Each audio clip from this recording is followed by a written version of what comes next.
Al pasear por sus calles podemos recrear ese pasado, cuando la antigua Lucena era una de las juderías más notables de España.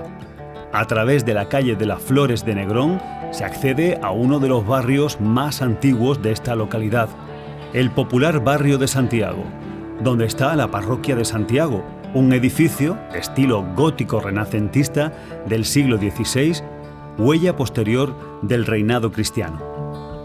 I have been searching all of my days, all of my days.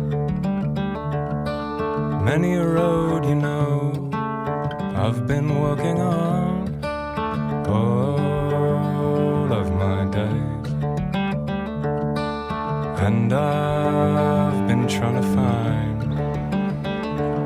Del estilo barroco dan cuenta la mayor parte de sus grandes monumentos. El barroco cordobés alcanza su máxima expresión en el imponente sagrario de la parroquia de San Mateo, considerada como la catedral de la Subbética.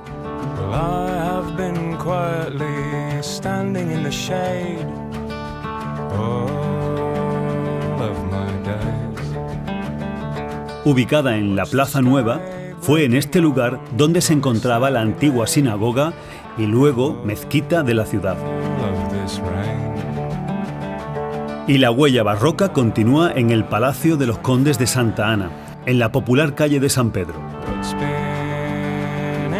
Uno de los mejores ejemplos de la arquitectura civil del siglo XVIII y actual centro de interpretación de Lucena.